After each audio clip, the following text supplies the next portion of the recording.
अबुल कलाम आझाद नगर पालिका semi English digital प्राथमिक शाला क्रमांक 4 जिया कॉलोनी खामगांव में देश के 79वें स्वतंत्रता दिवस के शुभ अवसर पर सांस्कृतिक कार्यक्रम सप्ताह भर मनाया गया। इस अवसर पर 14 अगस्त 2025 को नन्हे मुन्ने बच्चों द्वारा प्रदर्शनी का आयोजन किया गया था, जिसमें नन्हे मुन्ने बच्चों ने विविध प्रकार के थर्मोकोल के मॉडल्स निर्मित कर पेश किए, जिसमें तीसरी कक्षा के विद्यार्थी मोहम्मद अली मोहम्मद रियाज ने स्कूल का मॉडल निर्मित किया था, जो कि प्रदर्शनी का आकर्षण बना हुआ था। इसके अलावा 15 अगस्त 2025 को सुबह शाला मुख्याध्यापक दाऊद शाह के हाथों ध्वजारोहण कार्यक्रम संपन्न हुआ। इस अवसर प्रमुख अतिथि के रूप में शाला समिति के अध्यक्ष डॉक्टर मोहम्मद शोएब, पूर्व नगर सेविका शहर बानो जहीर शाह, शिक्षक अब्दुल रहमान, जिया उल्लक खान, शिक्षिका शगुफ्ता परवीन,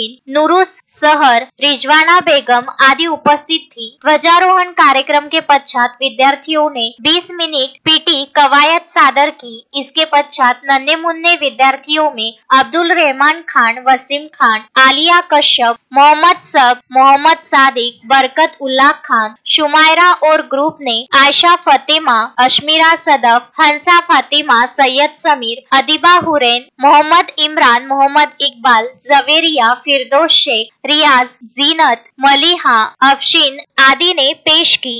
मोहम्मद फारूक, विदर्भ न्यूज, खामगांव।